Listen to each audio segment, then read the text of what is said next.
All right, our guest speaker, Tim, and I have his bio right here. So, Tim Dickey enlisted in the United States Navy after high school graduation.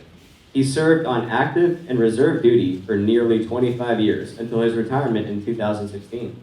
He is qualified as a submarine warfare, that's pretty cool, and expeditionary warfare specialist. Tim served on board the USS Archerfish, USS Wyoming, USS Maine, and USS Ohio.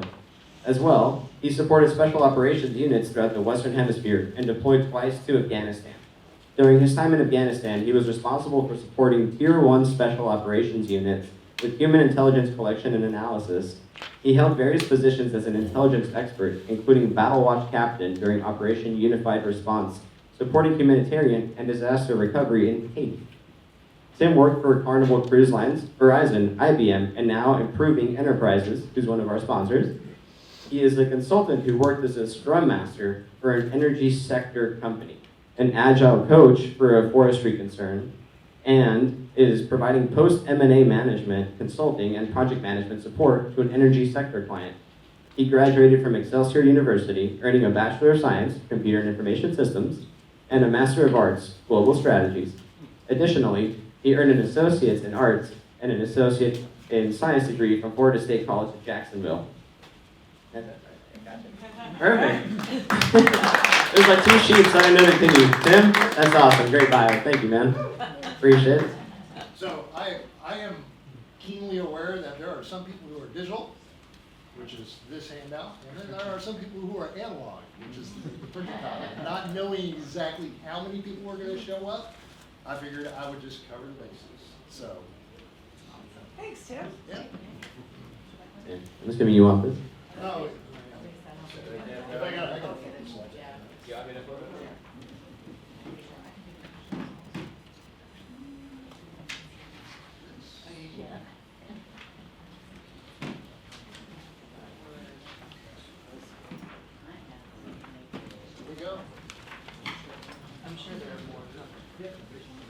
Thank you for the long introduction, Chris.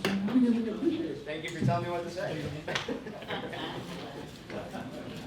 I've spoken enough to realize that it's always helpful for whoever the host is to actually have a Tim, pre-written. can you put that QR code back up for?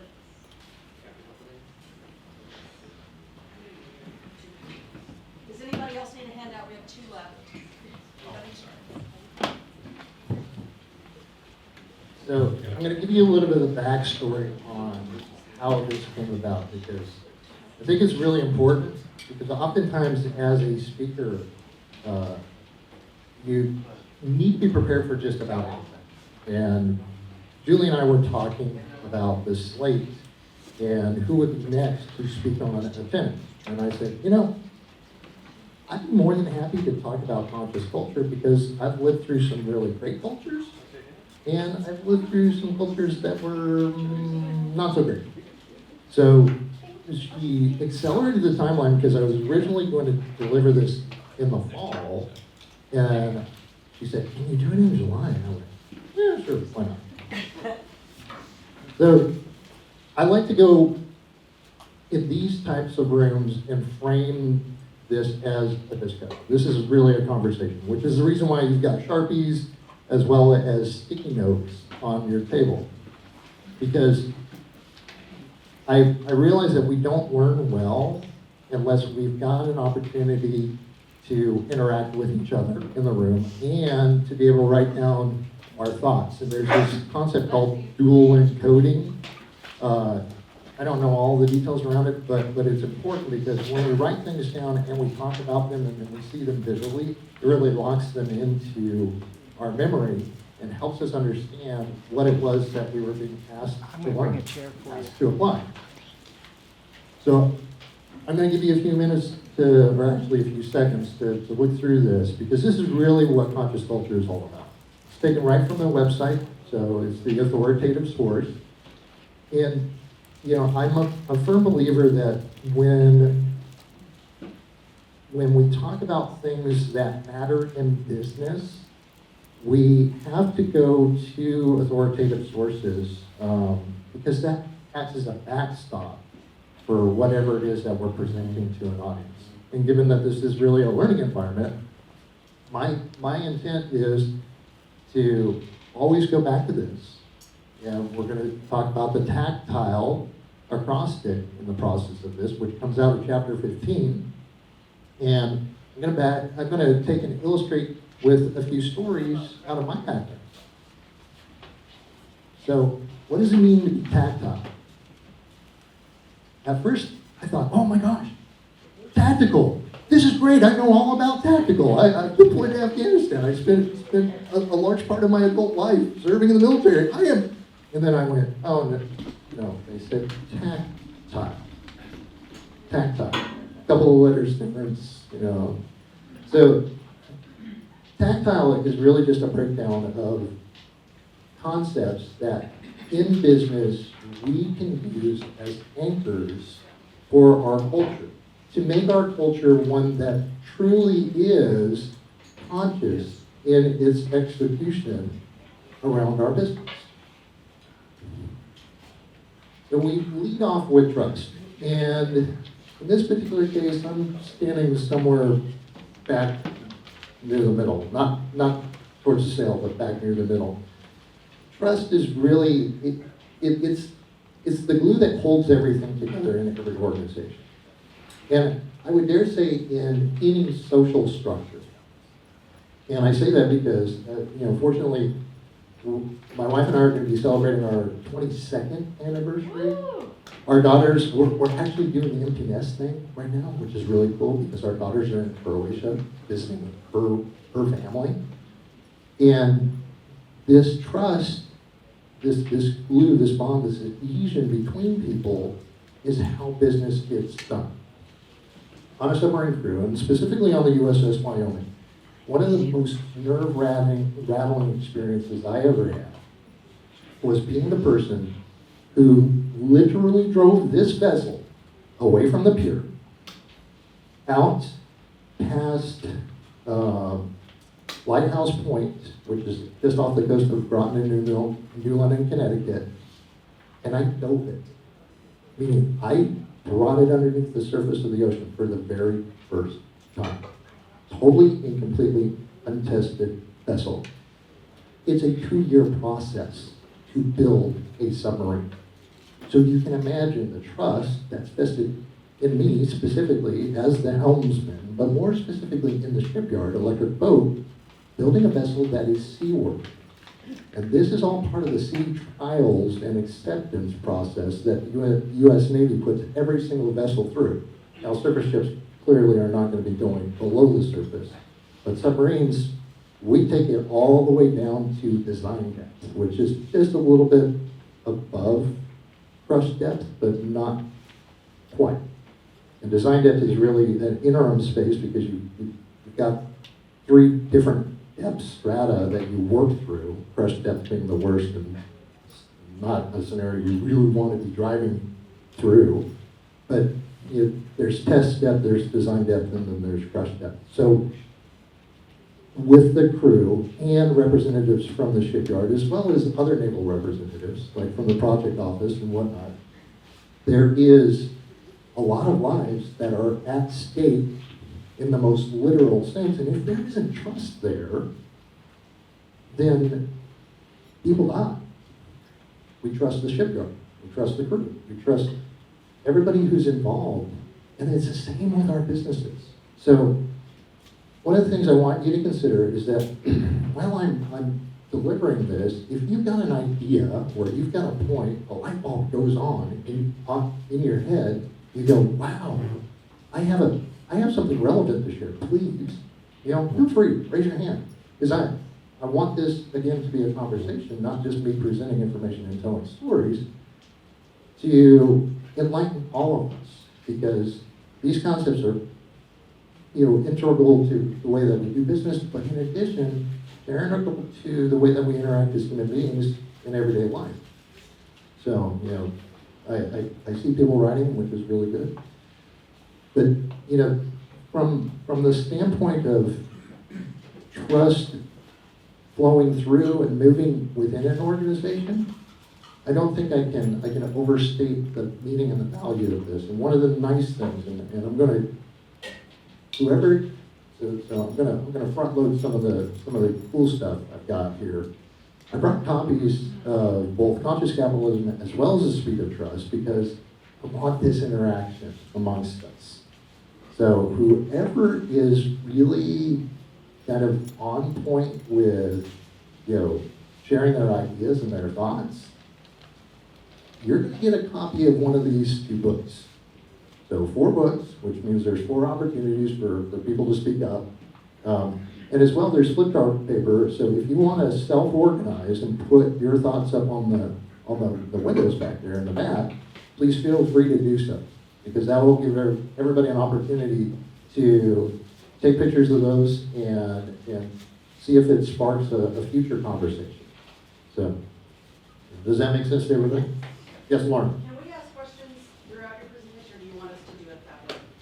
No, feel free. So my question is, how did you feel when you were in that submarine diving for the first time? You said you were the first person to do that. Do you remember how you felt when that was happening?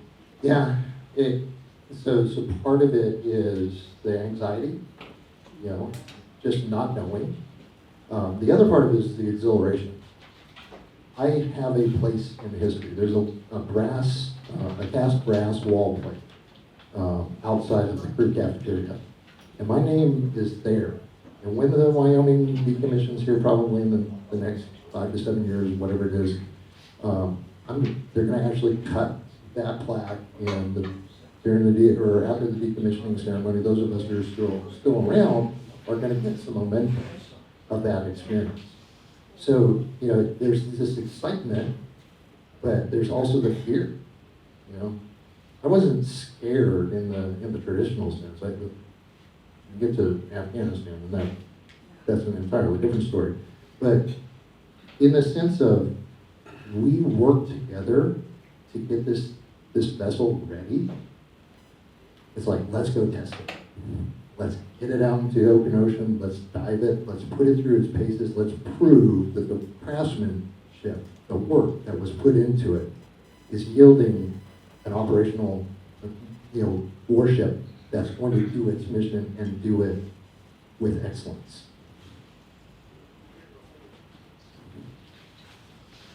Accountability. Oh shoot! I didn't take all the highlighting out. I apologize.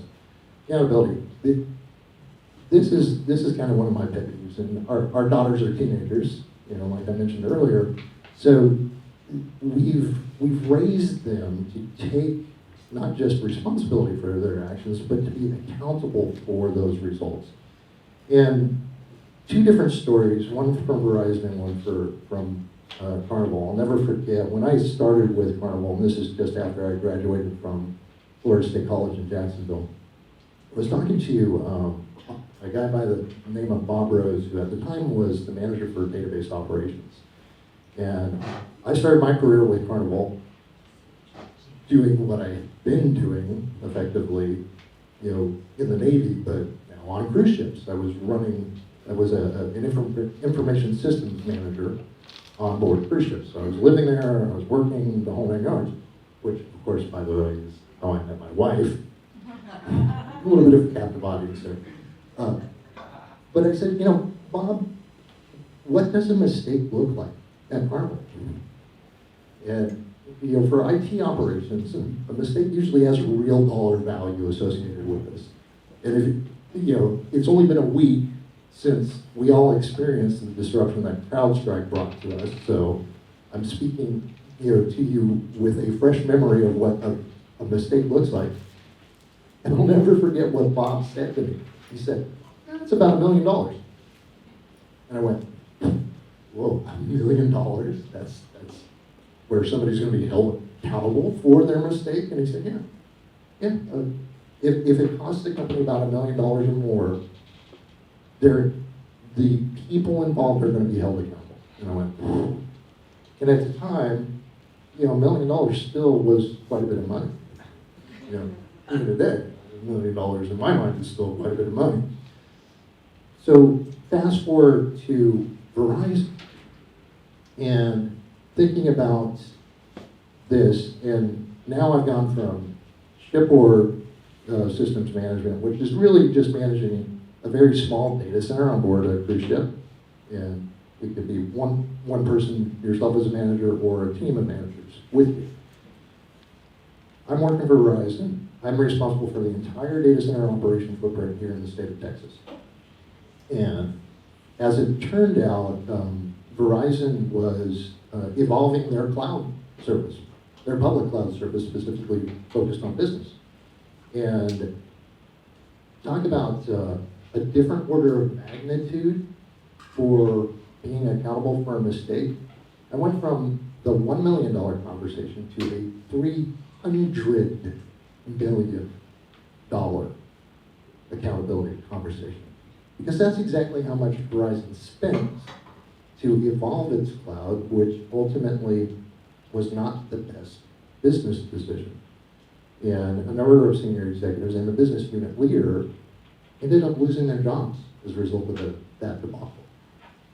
You know, accountability is not something that any one of us as a leader, and even peer-to-peer, colleague-to-colleague, can gloss over when it comes to culture. We have to hold ourselves to a high standard, and we have to hold the people around us.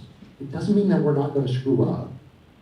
Lynn and I have had many conversations about this. She is one of my peers. She's also one of the directors that I work with. I hold myself to the highest standard. I will go to her sometimes and go, Lynn, did that make sense? Did I make the right choice here? You know? And you know, it's one of these where if I'm moving sideways, if you're moving sideways, wouldn't you want to have a checkup before you were so far sideways that it had serious repercussions? And those two financial measures, you know, I think they were roughly between 15 and 20 years apart. So you can tell that the order of magnitude had greatly expanded from the standpoint of being held accountable for a business decision that would result in a significant financial loss, which of course has plenty of knock-on effects. You know, so trust, accountability, and any questions before I move on? Because I don't want to bypass an opportunity for a conversation around this. Yes, please. Yeah, this is great, Tim. Thank you. The only thing I wanted to say is the challenge with that accountability, I think, in human relations is that can be really hard sometimes. And if you love someone, care for them, and you gotta, whatever it means, call them out, it's risky, scary, and oftentimes, from my experience, people choose not to.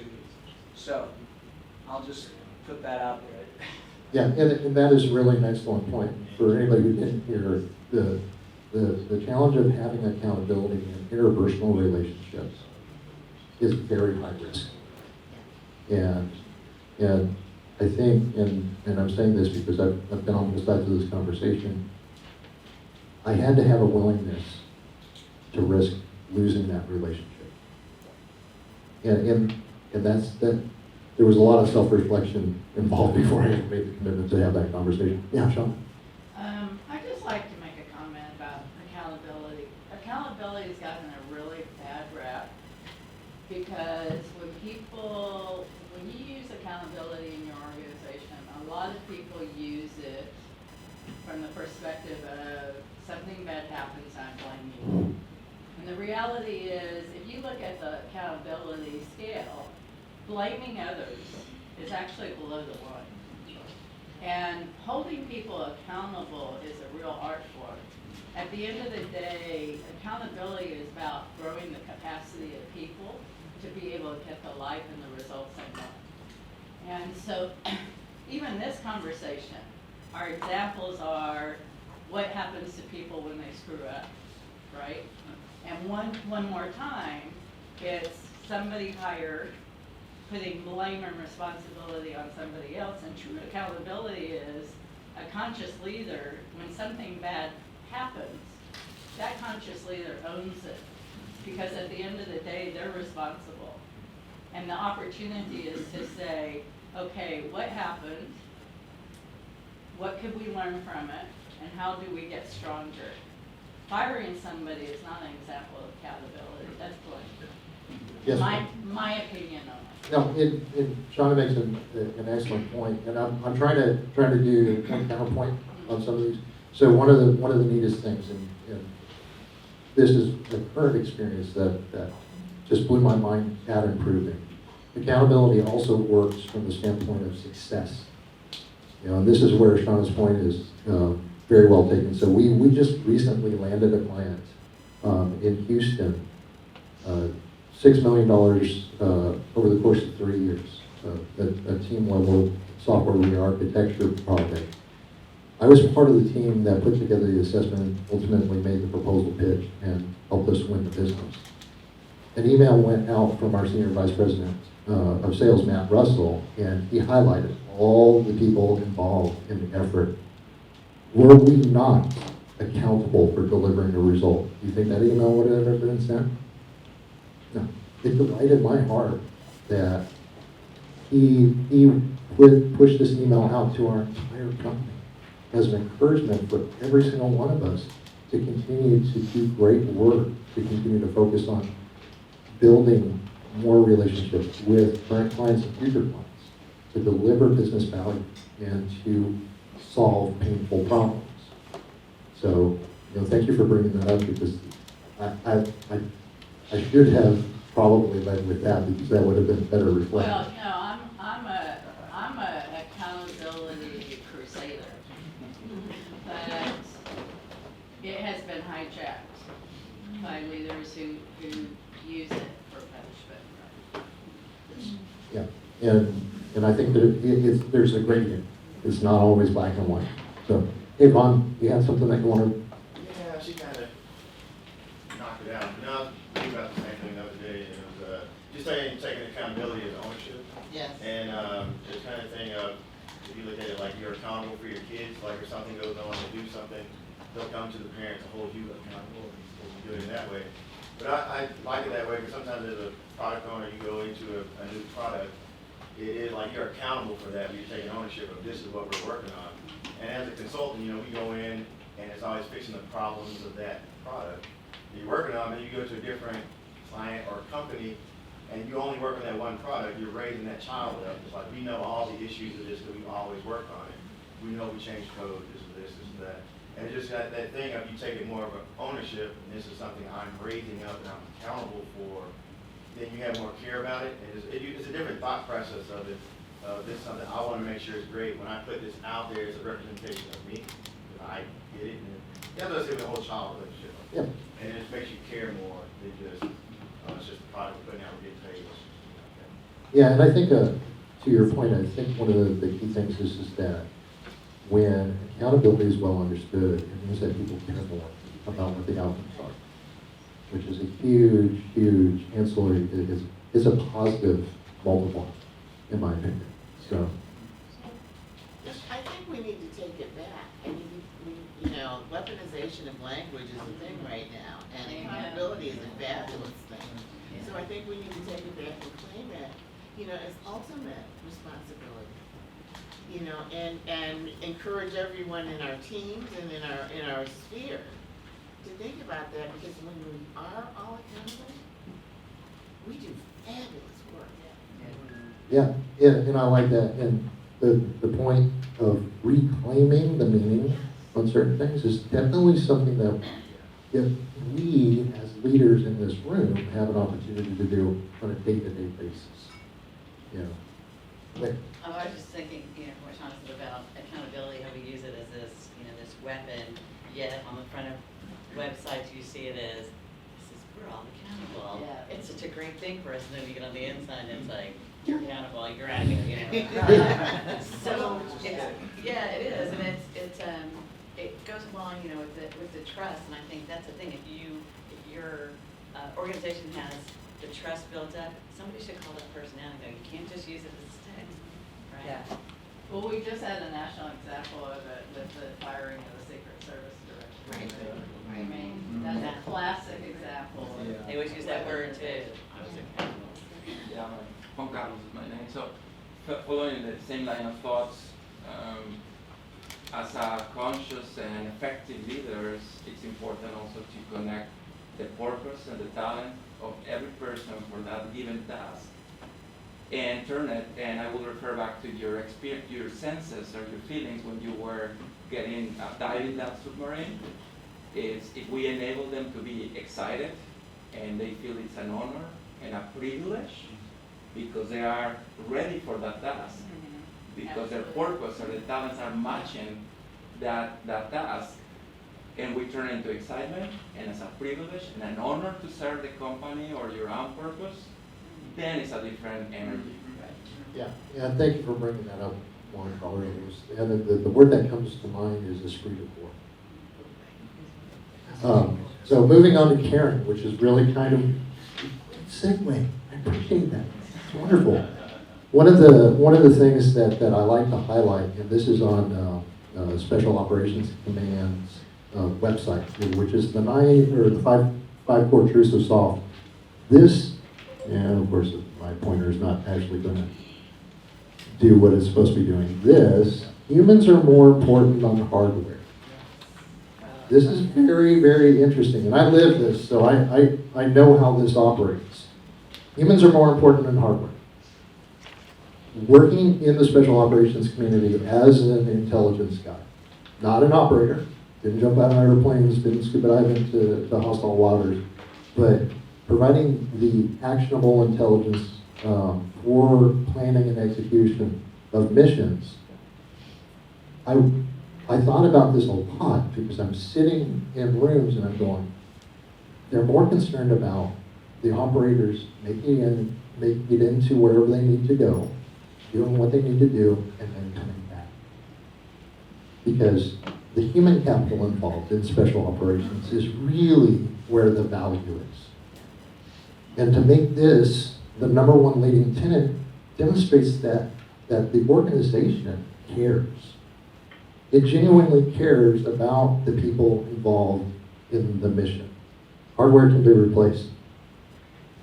You know, we the people bear the burden of replacing hardware with our tax dollars.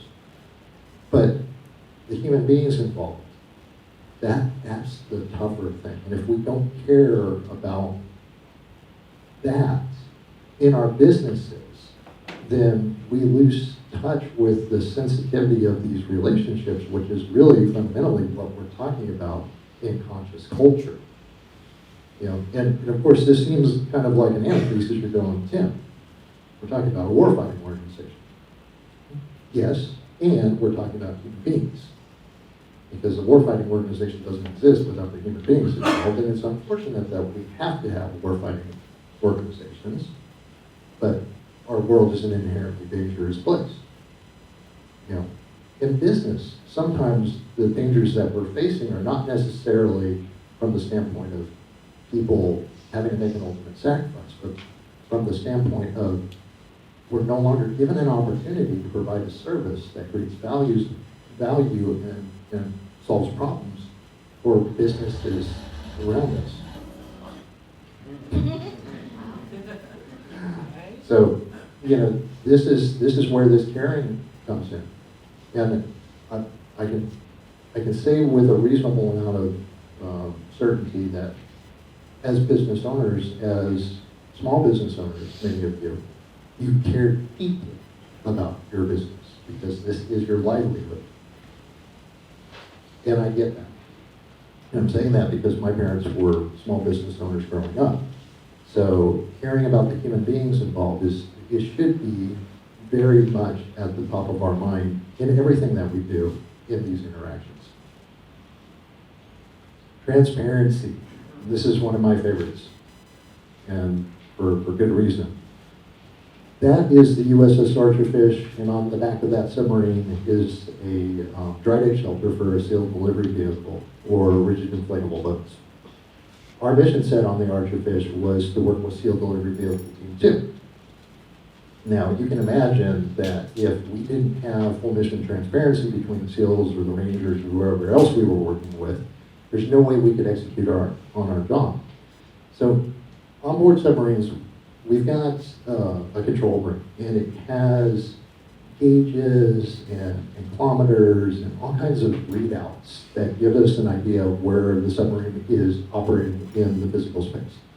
So one of the probably toughest and most nail-biting experiences I had on the Archer fish was in the Straits of Gibraltar, and we were working with the Spanish equivalent of the Navy SEALs. We had gotten them out of the dry deck shelter, they were doing their thing, and we're sitting in the middle of the straits. And literally within a 15 to 20 minute window, we went from periscope depth, where we could monitor what was happening with the unit, down 100 feet. You know, mind you, I've got gauges and I'm sitting on the helm and I'm seeing all that's happening and I'm trying to arrest the descent, and right back up to periscope depth. We had full transparency in what was going on from the standpoint of we could see all this activity going on around us. When we made the after-action assessment, what we were missing is transparency outside the submarine. Now, because the Mediterranean is much warmer than the Atlantic, we just happened to be in a mixing pattern between cold water and warm water. And I'm not going to get into all the math and the science behind how that might affect a submarine and its buoyancy, but this water mixing caused an anomalous event, which doesn't happen very often, where it went off the ship down, off the ship back up. But we lacked transparency. There was no way that we could have ever known that this was going to occur. Although our gauges were saying, hey, this is happening. So in your business, in your organization, when you're dealing with your team, when you're dealing with other vendors, when you're dealing with partners, when you're dealing with clients and customers, have you provided them the right level of transparency to create that trust, that bond, to know that the exchange is going to work well for everyone? This is something that Lynn and I, we work in this space a lot. Our whole goal is to create transparency around the work that we're performing with the teams that we're working alongside. You know, one of the things that, and Bethany just stepped down, and I want to give her credit for this, when we were planning the conference in May, we had weekly calls to make sure that we were ensuring transparency around the planning and subsequently the execution of the conference. And anybody who attended can tell you that was a great conference, but had we not had transparency, do you think that we would have been as successful at getting this thing off the ground? Absolutely not. And I give Bethany a lot of the credit, the bulk of the credit, because she was one who was insistent upon it. That's what success looks like. That's what conscious culture looks like. It's the right level of transparency. You can't tell everybody everything, but we can give enough information to the people who really need to have it so that they go, yeah, I get it. I'm bought into it. I understand. Yeah. So we're almost through. Integrity. Now, I'm going to point to the book, The Speed of Trust, for this, because this is actually a graphic that comes from the book. And if you haven't read Stephen and Mark Covey's book, it's excellent. It's, for us at Improving, this is one of the foundational books, along with Conscious Capitalism, that we take seriously. So much so that we have weekly conversations about trust behavior. So integrity is what goes on below the surface. You know, this is the stuff, and I like it when my dad and I have opportunities to talk, even though he's been retired for a number of years. He reminded me and set this in motion in my head early on as a child. He said, son, integrity is what happens behind closed doors when nobody else is looking. Character is what shows up in public. Integrity is behind closed doors. Character is the public display of that.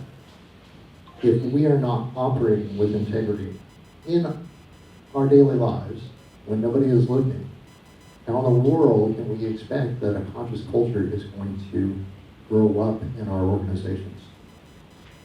This is a high level of personal accountability. You know, notice how I'm kind of tying some of these concepts back, because it matters. Again, this is glue in our relationships, both professionally as well as personally. You know, and I can tell you, I've stumbled and fallen on the integrity thing. I think I might be the only chief petty officer I've ever met who has a classified counseling, written counseling, for something that went on in Afghanistan.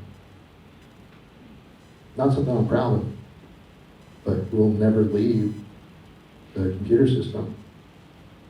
Ethic man, I made a mistake. I was held accountable. My integrity was questioned, but I recovered, and that's the good news. Even when we have moments where we just screw up and we're, whoa, that was so out of character. I don't even want pressure, fear, shame, embarrassment, you name it.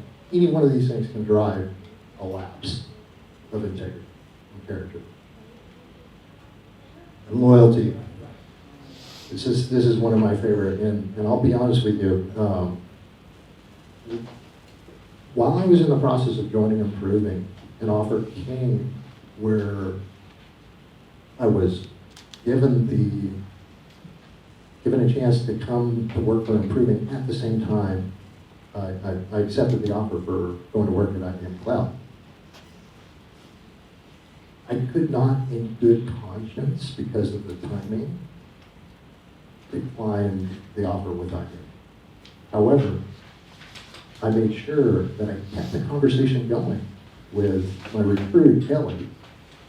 And in 2 years, after I had successfully assisted IBM expanding its cloud footprint across 5 geographical areas and throughout the world, starting in France, moving to Japan, subsequently going to Canada, and Sao Paulo, Brazil, and a number of other places, Hong Kong, India, and whatnot. In the back of my mind, I'm like, this is about the loyalty. Okay, this is about doing the right thing, even though, ooh, I love to go to work for a group. But I'm going to stay the course. I made the commitment to IBM. I'm going to follow through on that. I was loyal to a company who gave me a great opportunity to continue to learn and grow professionally. And it looks good on the resume. I'm not going to lie. So, loyalty works always. And sometimes loyalty is very hard to maintain, especially when the pressure's on. So I do not take that lightly. And oftentimes, especially in today's business climate, there's a lot of pressure on loyalty in these relationships. And certainly in family, and we don't need to get into that, but we can demonstrate it and we can execute on it. Yes, Beth? I wanted to make a comment on integrity. I really like the way that you presented it and how you shared about it. And I have this quote that I think is helpful because sometimes when we think about integrity, it's either or. It's like a perfect situation. But what I realized for myself, I think, is that integrity is really the ability to know where we aren't meeting or matching like what we're saying and what we're doing. And so I think sometimes integrity is being honest about where we don't have integrity, instead of just being like, oh, across the board. And so I just appreciate that you shared this story where it's like when we are able to look at all of the pieces, to me that's closer to complete integrity than just being like, well, we've got it. I don't know if that makes sense. But. Yeah, Bethany, and if I can paraphrase that real quick, integrity is really looking at the things that are consistent and really prove that you have integrity, as well as the things that are inconsistent with the way that you normally act, and say, look, this is me. I am fully human. And accepting the outcomes as a result of doing things right and consistently as much of the time as humanly possible, and also acknowledging that, yeah, you know what, I got stuff that gotta work. Just real quick, since we talked earlier about accountability, accountability for me really gets interesting in the domain of loyalty because they can appear to be in conflict, right? But I think they really, in principle, fit together beautifully, right? But if you're loyal to someone, it can be very hard to point out an issue, which is accountability, right? So that's the tricky balance, I think, as humans, and but if it's found on love and care and concern and the right values and character, then you'll be safe. But this is a tough one, right? Where a yes man, so to speak, that expression, a yes man, won't hang out with accountability. they're over loyal, right? So I don't know if you think about that or. Yeah, Okay, somebody's laughing. it's that, if I understand you correctly, it's a social tension between accountability and Yeah, loyalty. sure. Well said. And egalitarianism. Oh, Mark? She wanted to say something. Oh, that's loyalty. I think there's a bigger conversation about loyalty. You can be loyal to a brand, but there's a big conversation about are brands loyal to you? I'm a super loyal person. I hate to make changes on things like insurance. We just had a huge thing happen with an insurance thing. And then cell phones, mobile phones, that sort of thing. It's like people ridicule me almost a lot. Why are you loyal to them? They're not loyal to you. They're only about the mighty dollar. And so why are you staying with those companies? But I really do believe in loyalty to a company. And I just think that could be a conversation into its own, is loyalty between the two parties. Yes, and Lauren's really talking about loyalty, multi-level loyalty. It's a huge challenge in business today.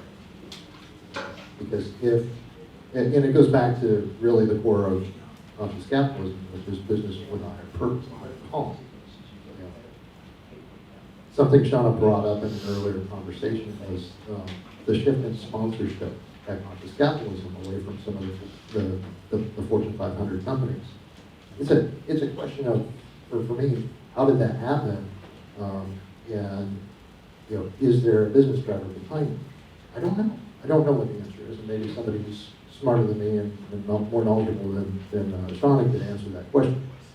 But businesses, unfortunately, especially in tough economic climates, make decisions based on the dollar metric. Do you have the bottom line to be able to support X, Y, or Z? Sounds good on paper, but is it really yielding the benefit in all these relationships? And mark my words, make no mistake, being committed to conscious capitalism has a significant cost for everybody involved. But the benefit is that we all live better lives as a result.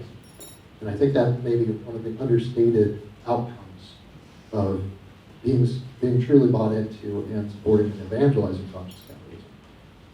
So, egalitarianism. Special operations community is really about egalitarianism. And I'll say this because having done work in the community for the better part of a decade, one of the things that I realized is that if a good idea comes from the most junior person on the staff, and it's a good idea, the team can take action on it, which is amazing. Absolutely amazing. I've served with some junior enlisted personnel who are like, gee, this doesn't make sense. Why are we doing it this way? Couldn't we do it this way? And, like in the instance of an intelligence product, couldn't we vet it faster to get it into the commander's hand for execution or assessment? Like, heck yeah, that makes complete sense. Egalitarianism in a lot of ways is about flattening power structures. It's scary. It is scary. And it's not easy for leaders to be able to take and delegate that authority, but really the outcomes are worth it. And I'm saying this because one of the things that I like about improving is that we all have titles. But if good ideas come up, if we want to improve the way that we work, if we want to improve the way that we interact and support our clients, it doesn't matter where the idea comes from. If we can take it, we can codify it, we can execute upon it, we can roll it out to the entire organization and make it successful, great, everybody shares in the credit.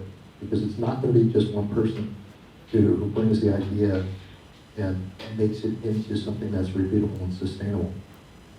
So that's it. That's TACTILE. So the wrap up is this. I'm going to put some information up real quick. And I know Chris is like looking at me because I said, we need about a half an hour. I'm running over. I get it. My little clicker actually reminded me of this. So if you want to connect with me, I'm a presence on LinkedIn. A little bit. Something about product development and actually, bringing it back to the basics. And by the way, so this man right behind you with the Bose headset on, I'm going to give Vaughn Jackson the credit for teaching kittens how to be cats in product development. Because he and I had a conversation around that tagline, and he's a user experience designer, so he's the creative side of many of our teams. Feel free to connect with me. I like company culture in addition to some of the work that I get to be a part of. And here is the references. So in that slide deck, if you downloaded it, you should have all the hyperlinks to my authoritative sources. Relentless Strike, this book right here, get my highlight, there we go. I can tell you that I can point out certain chapters where I may or may not have been involved in what was going on. It's plausible that I go, I'm still under NDA. So, when people ask me, well, what was it like working with SEALs and working with Green Berets, and it's like, read the book. So, hey, thank you so much for your time. I really appreciate the opportunity to talk to you about this. I hope it was informative and enjoyable for you.